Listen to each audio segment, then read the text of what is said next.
Welcome back to Beyond the Uniform. I'm Justin Asiri, and my goal is to help members of the military community thrive in their post-service career and life. Today is episode number 381, Broadcasting Your Values, Not Your Accomplishments, with Justin LeHew. You go through life and you learn from your experiences, and you learn from the experiences of others, and you take those on, a lot of times, hopefully to your own benefit, to learn and not make the same mistakes that maybe somebody else did as they were passing through those gates. Special thanks to Steve Bain for making this interview happen. My guest today, Justin LeHew, is many things. He earned the Navy Cross for his heroic actions in Iraq in 2003. He has an obstacle at Parris Island named after him, LeHew's Challenge. He achieved the rank of Sergeant Major in the Marine Corps. Yet it's not merely these accomplishments that set him apart. It's the way that he focuses on others rather than broadcasting his significant achievements. We talk a lot about that in this interview, as well as his work at History Flight, a private MIA search and recovery organization responsible for locating and repatriating over 365 missing American servicemen to date. In the show notes for this episode at beyondtheuniform.org, there is an incredible 1-minute YouTube video about this. I highly recommend checking that out, as well as our other 380 episodes just like this one. So with that, let's dive in to my conversation with Justin. Dive.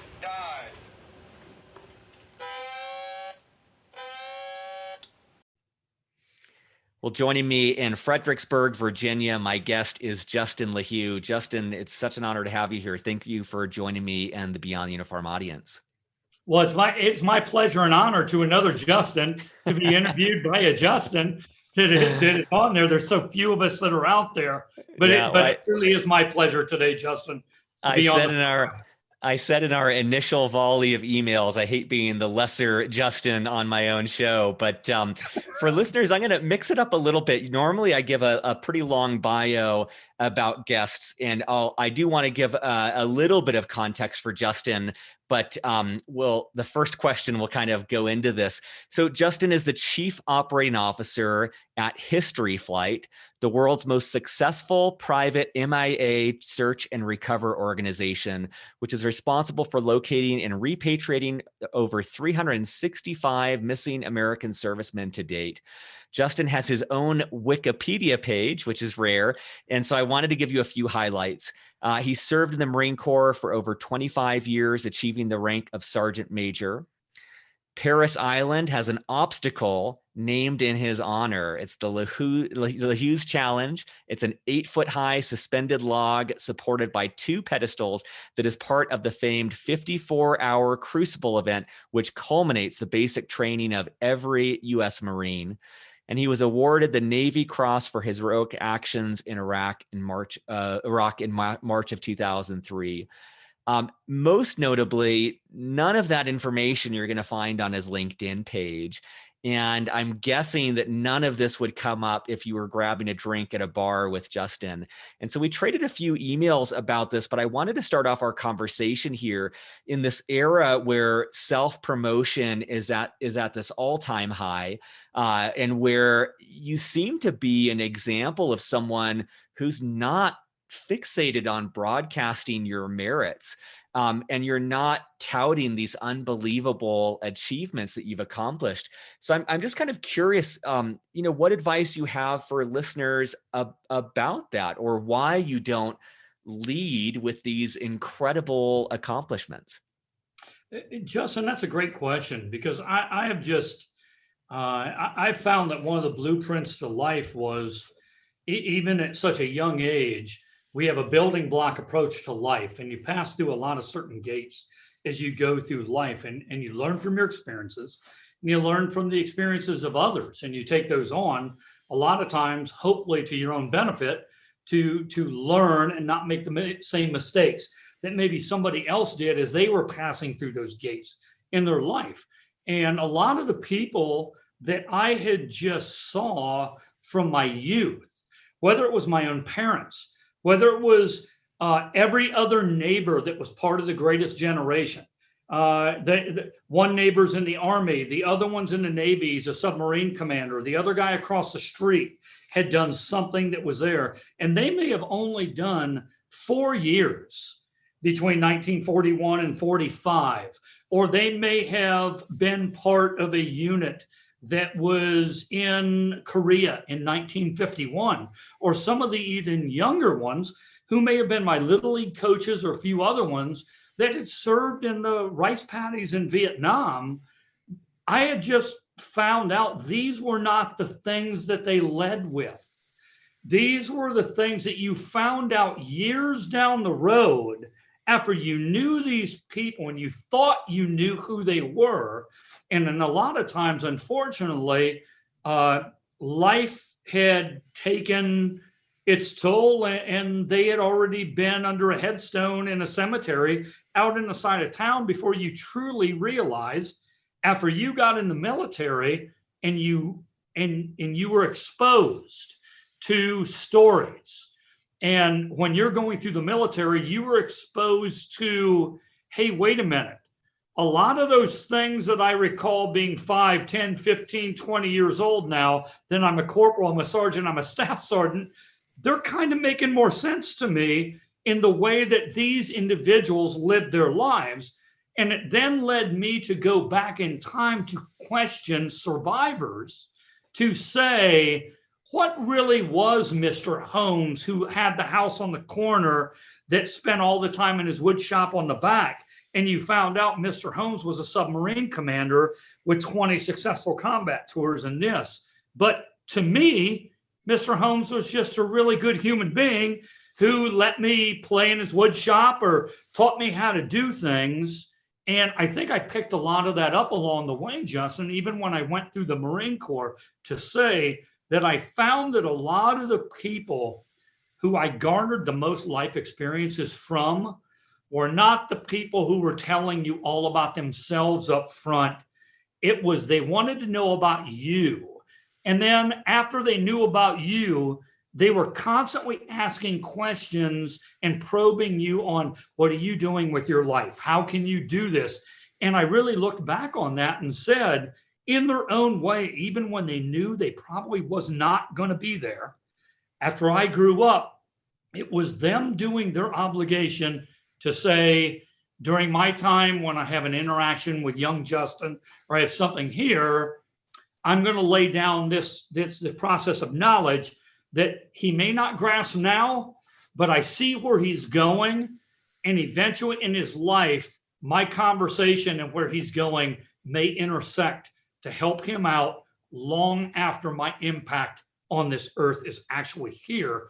And Justin, I really found that play out a lot of times in my life like that, on people planted seeds in my life that they never were going to be around to see what happened.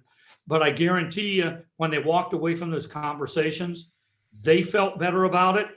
I felt better about it. And I really just aspired to be and pattern my life after those kind of people. I love that because I realize how fixated I am on this moment or interaction. And it's kind of like there's a part of me that can get into this tit for tat of like, what am I going to get out of this interaction? What is the point here? What are we doing in this coffee chat or whatever it is? And I love the strength and confidence of what you're saying of like, first of all, let me focus on the other person and get to know them and ask questions and learn about them. And then second of all, I don't need to see the fruition of my action. I can impart some knowledge, or I can be a presence to this person that they may not even realize ever, or maybe decades from now. But that confidence of, I will show up in a way where it's benefiting the person, even if it takes years for that seed to germinate. There's a really appealing power in what you're saying there. Very well said. Thank you.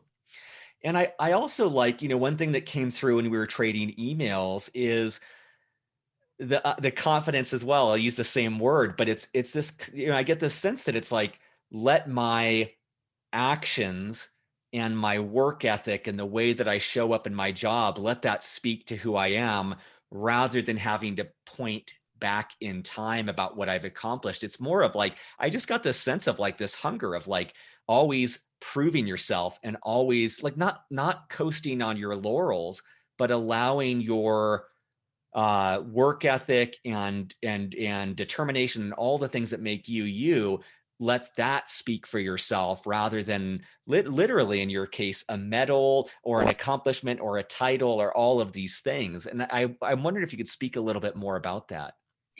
I think those things make up a portion of who you are, and they are tangible things that you can point to, that you can say, at this time in my life, with the skills that I had at that time, I was able to perform these certain things that were here. But I remember when I was going through a kind of a middle management course in the Marines, and we call it kind of a staff NCO course, right? And I've really learned how to transition the vernacular of the military over to the everyday person, of where they can understand kind of, okay, I understand what middle management leadership is. I don't have to be in the military to understand what that person is talking about right now. I know at this juncture in their life, they're explaining to me, this is where they were at. This is what was going on in their life.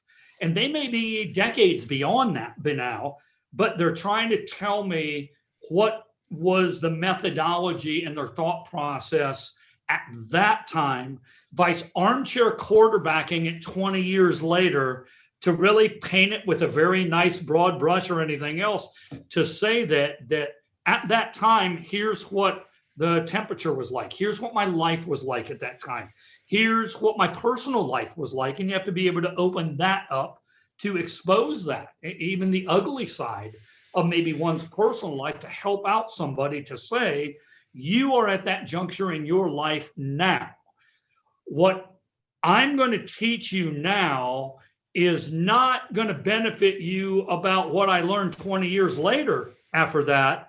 It's what I actually learned at the time that I was your rank, your age, to do this, knowing that you still have 20 years ahead of you to be able to do that. And a lot of that, Justin, was just looking at another person to be able to tell them, everybody's circumstances are different. No two lives on this earth have ever been the same. You cannot take someone else's profile, apply it to your profile, and you are guaranteed the same results if you follow that person's pattern in life, if you apply it to your own life that is there. And at a younger age, I kind of wrote myself notes along the way. And I remember writing these notes along the way, Chuck, that kept me in check, because I kind of knew that as I grew, my perspective was going to change or something was going to happen. But if this certain thing intersected at a certain part of my life at a later time, refer back to chapter whatever on September of this month of 1999, when you were that person there. So when that person was coming in to talk to me that day, I would pull that book off the shelf, and it would be Staff Sergeant LeHew in 1999. And the night before I was going to talk to that person about their problems when they came in, it wasn't about what I learned 20 years after the fact. It was, I took the thing down that I wrote notes when I was that person and said, these were the important things that were going on. These were the thing. And now I can look back with a 20-year scope, Justin, after that, and then tell that person a lot of things you're stressing out about now. I stressed out the same way about you, but I'm here to tell you 85% of that was self-imposed stress. Focus on these 15% of what you have right now, and that will help you get to where you think you want to be, like me, in 20 years. To do that, and it kind of had that forethought along the way to just put Easter eggs, and as a lot of the younger generation call it when they're playing video games, they want to hit the Easter egg to do that. I kind of knew to write Easter eggs to keep my own self in check along the way, and also be able to be in a position to never exceed my level of authority with my age and not abdicate my responsibility to remember what it was like to be those individuals that were growing up along the way. I love that. Two of the things I really appreciate there is, already in our conversation, I just really admire the extent to which you are hyper focused on the other person. And I'm just realizing so often when I give advice, I'm losing that accounting for the difference in age or life experience or whatever else. And so I really love how meticulous you are in reminding yourself, like, yeah, at the time, where was I? And just really understanding where they are in that moment is really, really incredible. And I also love this thought of how you are keeping track of these lessons, and you're writing these notes to yourself. And I would love to hear a little bit more about that. Like, do you journal on a daily basis, a weekly basis, or like what have you found helps you kind of keep track of these pockets of these time capsules of wisdom from these different chapters of your life?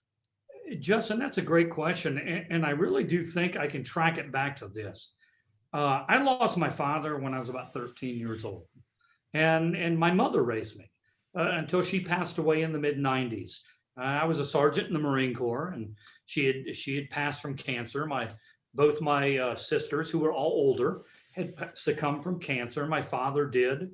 That was there as well, and it's kind of just myself, my brother, who's a science professor at Kansas State University, and another brother who now has retired to Guatemala after serving in the entertainment industry since Woodstock and beyond. It was here. And we're all 9 years apart, but none of the brothers probably ever figured we would be the last people standing. And I looked back, and my father came out of the front end of an LCVP as a private at the age of 28, drafted into the Army on 6 June 1944 with the 29th Infantry, which made him one of the oldest people that was probably assaulting the beach at Omaha that day for such a young rank, as he was drafted into the military, along with, 90% else of the rest of the country at that time, both in the Pacific and the Atlantic, to do that. And he went on to survive that. He then went on to serve like a 24-year career in the U.S. Air Force all the way through the mid-60s to do that. But that was never mentioned in my house. And after I became a Marine, I can remember the age difference of my father was he was 55 years old when I was born. Mm-hmm. And trust me when I say that I was a retirement accident that happened in life. When you have a mother that's 40, a father that's 55, and at that juncture in their life, I don't think I was part of the plan that day and age to come along. So I didn't have a lot of those experiences with throwing ball with my father in the backyard because he was too old by the time I got around to do that. I don't recall him being, I know I was very loved. I had a great upbringing. I was never punished for something that I did not deserve that was there. But on a day-to-day interaction, I would not say that when my father went to the woodshed at 7 o'clock in the morning and then came back in for dinner at 5 o'clock every night, that there was some kind of mentorship going on in my life at that time, because there wasn't. I mean, he was there, but he wasn't there. Mm-hmm. And my mother raised us to do this.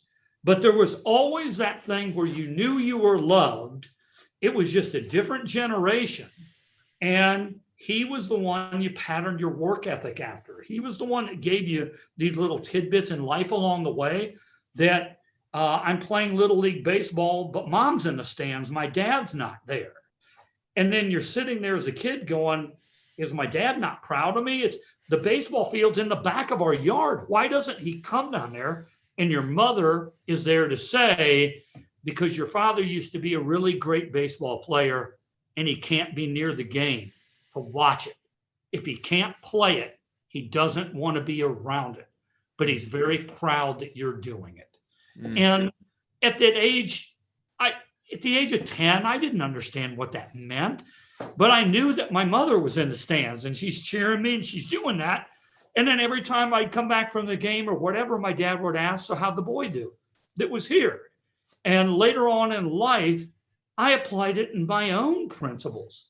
A lot of that is the reason I don't go up to the nearest base and teach Marines how to shoot on a range or how to do something like that. Is when I crossed over out of that uniform, I now recall in my own life what he felt like it was there. Is if I can't do it, I didn't want to be around it to do that.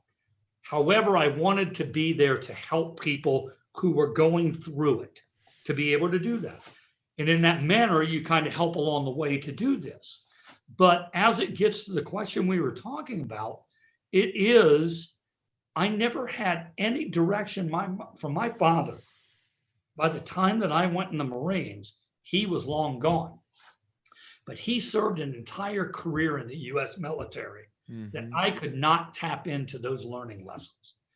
And so from the day I got in the Marines, I wrote my mother letters. I wrote people on how it was every day on I don't like this or I do like this. Or I would write journals when I could find the time to write journals that really said, I remember at the age of roughly about 19 or 20, sitting on a seawall in Okinawa, Japan by myself and crying my eyes out, because I was having these problems as a leader that I didn't understand how to deal with these. And I can remember thinking, if only my dad was here, because he dealt with those, I could ask him, so what did you do to handle these certain things? But it's kind of like if you have a pretty good religious background about you, I kind of found out that they don't have to be there to answer your questions. Sometimes you just have to have that conversation. You throw it out there into the ether.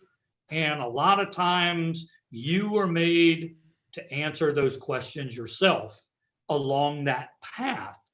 And historically, you could reach back and say, okay, he was a sergeant in 1955 at this time. And then now in the day and age of the internet, you could research what was going on in 1955 at that time, that maybe here's the problems they were dealing with. You can apply it to your own thing. And I just found, in the absence of having nothing, I knew there was a better way to leave that seed I talked about before, that you can plant, that you will never see grow for my grandson one day, to maybe have a little bit easier along the path of answering some of those questions. So his generation could then go and focus on the harder things they have to, rather than constantly concentrating on redoing the things that people have answered about that came before them. Because Justin, both you and I know every generation is tested in this life, and every generation after the previous one has it a little bit harder with the challenges that they are faced and they have to overcome. So I just knew if I could write a note every third week, maybe every couple of months, it wasn't every day, it wasn't religious, but if there was something you could do, and then you found out it wasn't a journal, Justin, it was every Marine above the rank of squad leader that's in charge of other people has a notepad every day that they have to write notes on in order to help get everybody through the day of where you're doing. And I didn't have to write something very profound at the end of the day that's very Nelson and Trafalgar-like after I'm dead.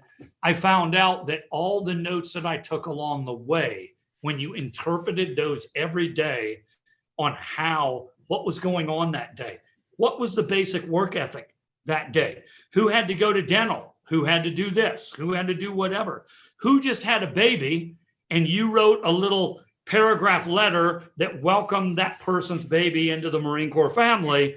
When you were a sergeant, you wrote yourself a note that's what happened that day. And then when you became more of a senior leader, it was very beneficial. And a lot of times when I get called to the Pentagon, or I get called to make these really big, heavy decisions, or to walk in to advise people that the weight of the world is on this general or this admiral's shoulders, and they're asking you, so what do you think? What would you do that's here? And you knew the decision didn't have to be made right then, but you knew what you were talking about. Something in your head recalled something from 10 years ago, and you called your wife and said, I need you to go downstairs, go into this year, pull this out, and bring that back and lay that out with the general or admiral, and go, some of these challenges, General, are not brand new. They're generationally, and here's what we had before, here's how we handled it, and here is how I would suggest we would go about doing that. And I was just blessed, Johnson, to be in an environment throughout my time for 32 years in the military, to always be asked to come into the room to provide a certain perspective when I may not even have known what the basis of that perspective was. But that senior official said, we're going to stop what we're doing today. Go get me Sergeant Major LeHew. Mm-hmm. I want him to come into here. We're going to have a 5-minute conversation. And then you see how they took that on as a leader. They didn't just have their mind made up. They didn't, you could see it really weighed. And I was really proud of the fact that I was part of an organization for all those years that had men and women in very senior positions for the most part in my career. And that can't be what somebody else had in their career. It might be a completely different thing.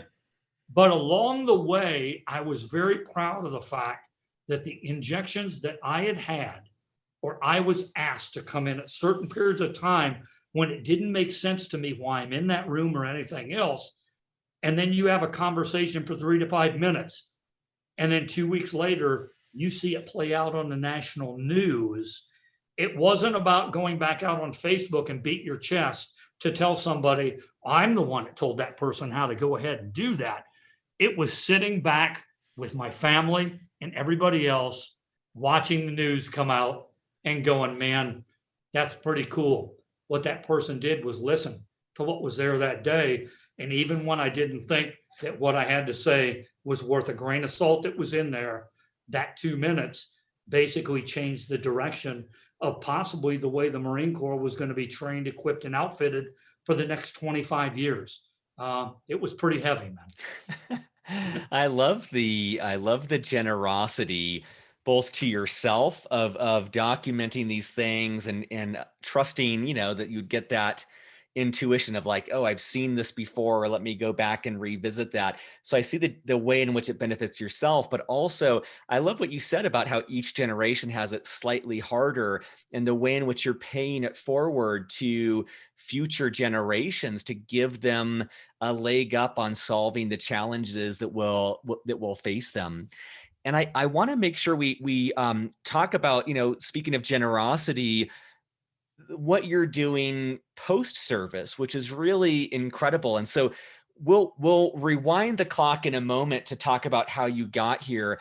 But I want listeners to understand the work that you're doing at History Flight. If you bumped into a Marine on the streets and they said, Justin, what do you do? What is History Flight? How do you explain to them the work that you do right now as Chief Operations Officer at History Flight? History Flight is a private MIA, Missing in Action Search and Recovery organization that augments the U.S. Department of Defense in a very, cohesive effort to go forward to roughly try to account for 81,000 missing service members that has been since roughly World War II. The door has kind of closed on a lot of people going back to look for previous wars from World War I and beyond. And I think a lot of that's generationally as it's coming up. And now we're more into, as the World War II generation is dying out, then that ebbs into the Korean War and the Vietnam. And my generation, why it was so important was my generation, Justin, grew up on the age-old adage of, it was ingrained as me as a young Marine, is we don't leave our dead and wounded behind. And I am my brother and sister's keeper, meaning the greatest thing about the military is black, white, Puerto Rican, Jew. It doesn't matter when somebody out there is screaming for your assistance. I have yet to find in 32 years, regardless of what somebody's internal personal belief may be, that they will allow another person to suffer out there and then hide behind a building or something to allow to do that. The greatness in every element of the military was self came after someone else. Service came before self. And I grew up in a generation that is very blessed to not have added to the score of the thousands of missing that came in the previous wars that are here. One, due to just the way that we go about treating warfare today. Secondly, is due to the way the DNA processing is today to be able to have those matches. But regardless of generation, I taught it in universities. It was taught to me. It was ingrained in me, and it was applied in combat. And so it was really a natural progression in my life with a history background in that, to be able to transition out of the Marine Corps to then go into a sense of service that was able to look at a void that is still in America's tapestry, that is missing thousands upon thousands of people for their families. And in the archives of the United States, you can go open source and you can pull down Western Union telegrams, and you can pull down family letters that after so-and-so's son was missing in action, they had wrote for years to the government about what's the status on this, and is there any possibility that my son will ever be found or home? You see these very heart-wrenching telegrams that start in the 1940s, and a lot of them in regards to the island of Tarawa, where we do a majority of our work.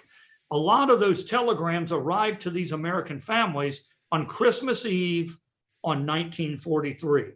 That basically had a Western Union guy in a taxi cab all throughout America knock on someone's door with a piece of paper in their hand on Christmas Eve, hand it to them, say, "I'm sorry," because by that time, America knew what those meant, those telegrams. And some of these families opened those telegrams up, and not only did they lose one son, they lost 2, 3, 4, and 5 sons all at one time. An entire lineage wiped out. But more importantly, in the National Archives, Justin, there are letters, hundreds of thousands of letters from families that were then going to ask the status and getting replies of, yes, we can confirm he was killed in action, but unfortunately in 1949, thousands of people throughout the United States got these telegrams that said, not only was your son killed in action, but we regret to inform you we're no longer searching for them and they're lost forever. I can only imagine being a Midwestern mom that gave up 3 of her sons to whatever, or a Navy mom like the Sullivans that went down on the same ship on the USS Juneau. And a lot of the movie Saving Private Ryan was based off of that story about 5 Sullivan brothers in the Navy being sunk. And the Navy can't tell America about it because it's still a code of secrecy and we can't let the Japanese know that this happened. Or the USS Indianapolis disappears, delivering atomic bomb parts to end the war, and it gets torpedoed by the I-75, and the men stay in the water for 4 days getting eaten by sharks because people can't break radio silence to tell people to do that. It's a heart-wrenching time. So when people in today's generation are very apt to go, why are they called the greatest generation? You know, we're doing our part too. You know, we've been fighting for 20 years. Why aren't we the greatest generation that's here? You simply sit there and go, let someone else tell your accolades when you're accolade, not you. Yeah. Because I now get to tell the accolades of a story of a generation that's not here to talk about themselves anymore. And more importantly is they didn't even talk about themselves when they were here. That's probably why they are called the greatest generation, because it wasn't always about me to do that, right? There wasn't a house on any street in America that didn't have a blue star in the window next to somebody else's house through that 6-year period from 1939 to 1945. And basically, the highest suicide rate in America during those years were the guys who couldn't go and serve in the military because they felt like they weren't contributing and they were shamed to a portion to be a 4F. It was a different mentality. And the current generation is going to go and make the same mistakes of a previous generation that they don't have to if they just take a little bit of interest in going and finding out how they overcame pandemics, how a generation overcame the Spanish flu in 1918, how all these generations of people, how this racism thing that we have going on today, if you can turn around and show people videos from 1968 in Detroit that show the entire city on fire, and to do this, you can give people perspective and say, look, this is something that has happened. We can learn from this, and now we can move on from here.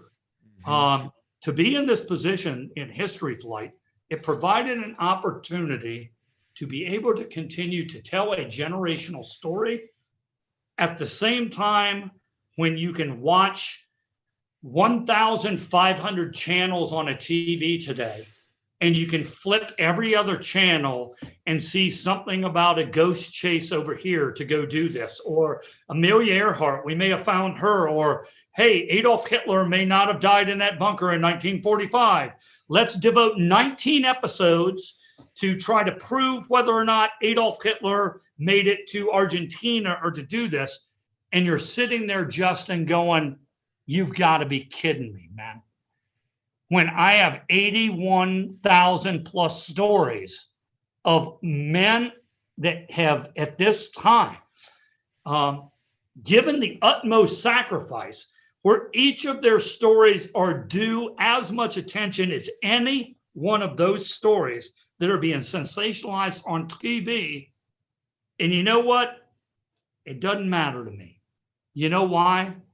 Because I have a core of people who care, Austin.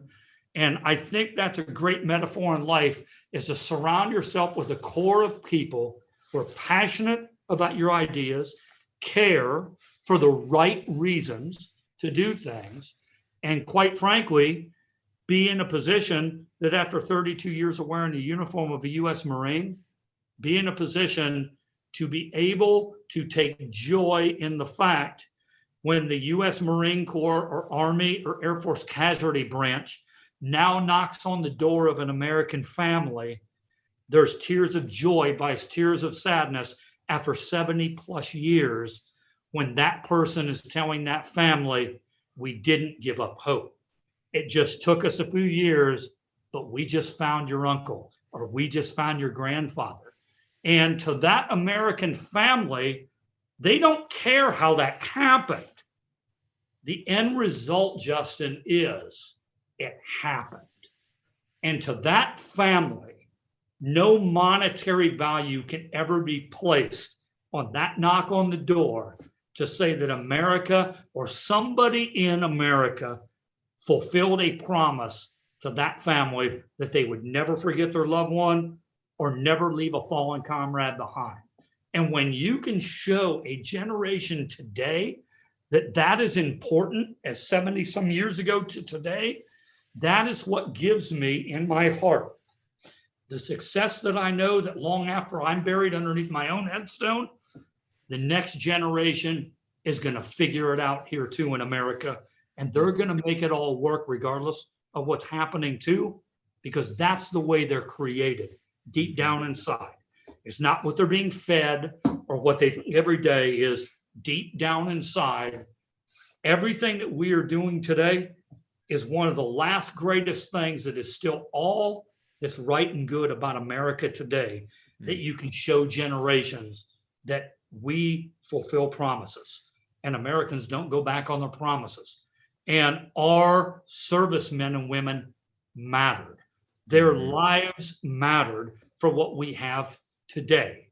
And to be able to look at the American flag that's draped on a casket, to be able to take that final 6-foot plunge that's down underneath the ground and be able to walk that person all the way from the Battle of the Bulge where they were lost, or out on an island in the South Pacific, or maybe they were on a dive bomber that's 25 meters underneath the ocean, that we got some DNA out of this kind of a plane to do that.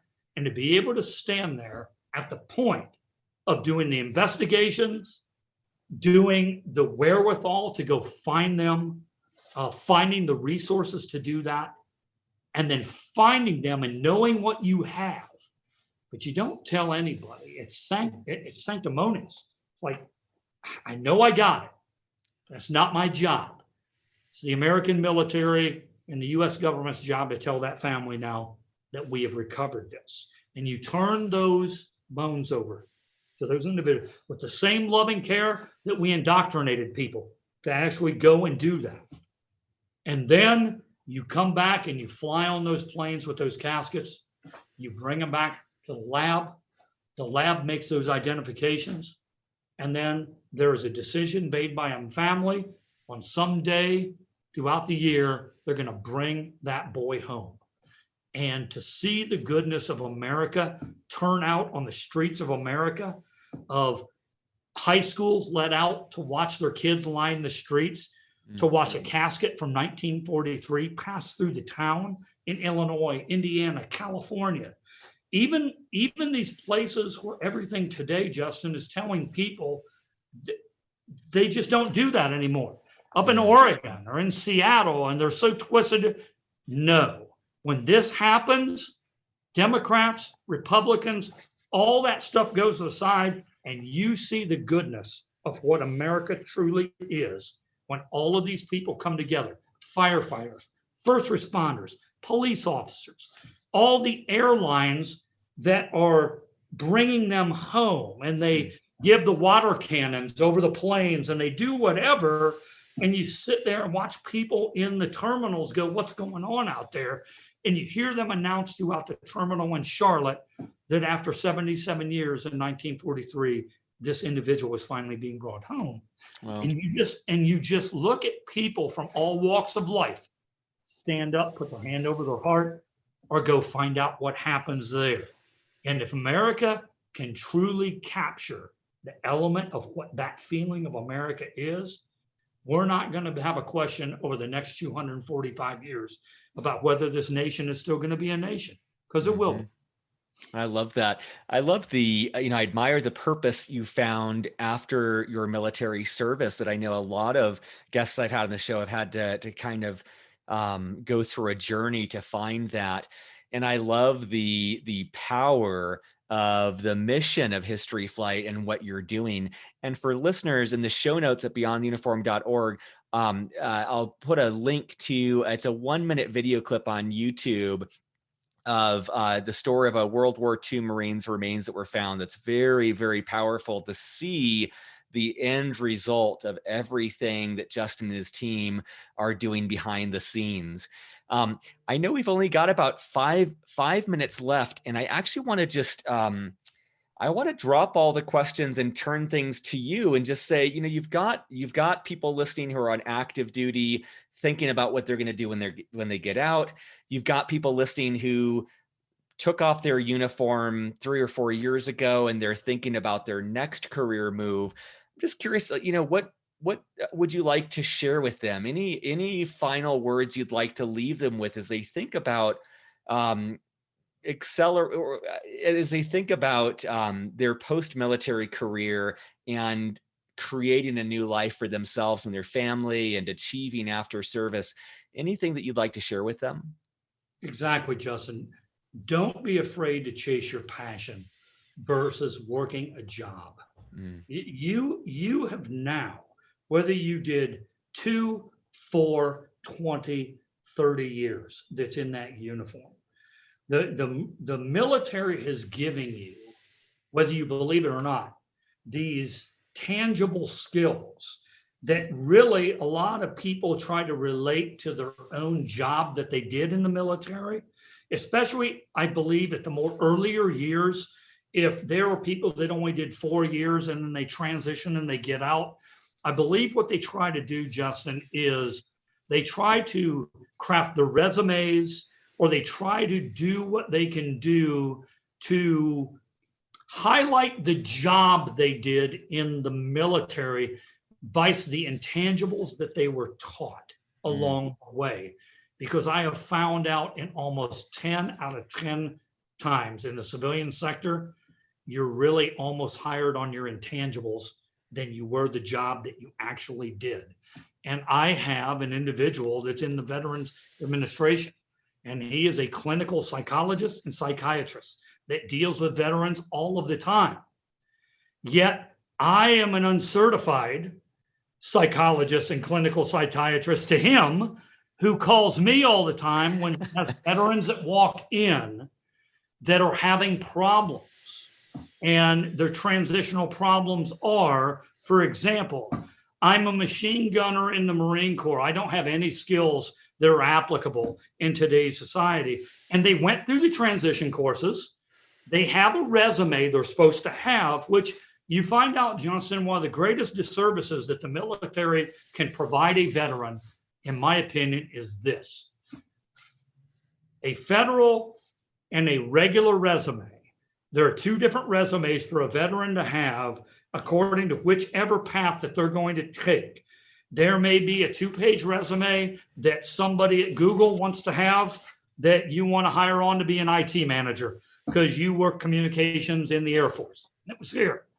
That is a completely different resume than an IT manager for a GS job once on Ward over here. And they're built a different way. I found that the military did a great disservice because they actually didn't provide them with those 2 resumes when they got out. They taught them all these things. They gave them all these resources, but I saw them come back to my unit when they would sit in the transition classes, and I would say, show me your resumes. And they didn't have them in their hands. And it was like the greatest thing that transition service could have given them was 2 templates of resumes completely filled out for them to apply to these jobs that were there. 30 years later, I found that in my same thing, Justin. I attended an executive transition course, and I sat there for 4 days, and I didn't walk out with either of those 2 resumes. But yet we filled out things on how to do these resumes to do that. And then I went and hired a resume writer that was out there. And then I was lucky enough to have access to an SES, Senior Executive Service personnel, and a lot of civilians around me when I transitioned, that I took these back and I said, what do you think of these? And I just kind of scrubbed them and I said, you're not hurting my feelings, write them back. Every single one of them said, whoever you paid that resume service to do that, I wouldn't hire you a single thing if you sent that resume into me right now. It doesn't tell me who it is. It doesn't tell me who you are. They took all your evals and they pulled out what they wanted, and you paid them how much to do that. And I had one of these SESs sit down, Justin, and say, Justin, I've seen your correspondence in this own headquarters. You can do a much better job writing your own thing. But you know what? I didn't have the confidence to write my own thing at that time period. And I think a lot of things comes to confidence. Why that individual calls me all the time that says, Justin, can you talk to this kid for an hour that just came in? Because he doesn't feel that the Marine Corps taught him anything. He's just a machine gunner. He did this. And within an hour, Justin, we won't even mention putting rounds through a gun or anything else. I'll tell that individual everything else that was right and good about their 4 years, about showing up on time to work, having a squared away uniform. A lot of these things that employers want on the opposite side has nothing to do with putting the rounds through a machine gun. And it was how they portrayed themselves. And then you go to the opposite end. He calls me on people that have retired after 30 years that are having a very hard time going out into the civilian community. And those people normally are the ones that have resumes that are 9 miles long, but they're not focused on anything that they're doing. They just basically say, I've been a leader of 20,000 people to do this, and I can help your company do this. And they're wondering why they're not getting hired at these really $100,000 level jobs and all this other stuff. And I saw it in transition. They were focused on money. They were focused on a title or a billet that they thought was commensurate, rather than following the passion after all those years of what truly it was that they could do. And the money is a byproduct of that. It will eventually come through to do this. But I actually found out that, hey, would it make sense to you, Major, okay, after all these years, or Lieutenant Commander, or anybody else who did ballistic submarines and you did nuclear weapons, you did all this stuff that was here, but that's not translating for the job that you're applying for over here today. If that person were to apply for a job on that nuclear submarine with no military service whatsoever, would you put them in charge of the freaking second in command and the missile keys? And when you say it like that to them, they say this, Justin, of course not. I wouldn't do that. Well, why should they then do the same thing with you just because you served in the military for 25 years and you're now saying, I should come out here to run your whole company? Why? Yeah. You have no idea what we're making. You have no idea what the purpose is, what anything else is here. And I appreciate what you're doing, but that comes full circle, Justin, with our conversation. It's going back and not leading with that stuff up front, getting to know the purpose, task, condition, standard, how you can fit into their purpose, not you saying it's all about me. This is what I've done. And I have found out in my life that pays out in spades with people that go, I want you on my team. I don't know what it is about you. I didn't live the same life you did. I wasn't in Nazareth pulling bodies out of the thing. I do this, but there's something about you, man, that I know I need here. And I don't know what that is because you don't have the college degrees. You don't have this that's here. And if you just went into the monster.com generator, you and I wouldn't even be having this conversation today. But I know after talking 5 minutes with you today, that you can fit in very well with this company, and we can give you that sense of purpose that you are really looking after. Because why? We're looking for the same thing here. And it's Justin, it's a beautiful thing, man. I love it. Well, unfortunately, my next appointment is with a 2-year-old son of mine, so I'm going to have to jump off. Thank you so much for your time. I would love to continue the conversation because I feel like we're just scratching the surface. But thank you for your example. Thank you for your service. Thank you for the work that you continue to do, and just for really providing with us with this compelling example of something that's, something that is the opposite of so much of what's proclaimed today about this bombastic nature and pointing to accomplishments and prescribing a one-size-fits-all approach. You're really exemplary in all of these things. So thank you so much today for joining me, Justin. Justin, I appreciate that, and you keep doing what you're doing with the format and the thing that you're doing with the focus of this, because I truly believe it is one of those podcasts that is truly out there. There is thousands of podcasts that spit out a lot of things, and they spit things at people that they can take or not take. But this truly is a podcast. If someone tunes in, they may not listen to me, but there might be the podcast on episode 119 that applies to them that they can listen to for 5 minutes that actually does help. And the purpose is help veterans transition from wearing a uniform to still find a purpose and find a sense that is out there, because the end result is in life, Justin, there's no blueprint for it.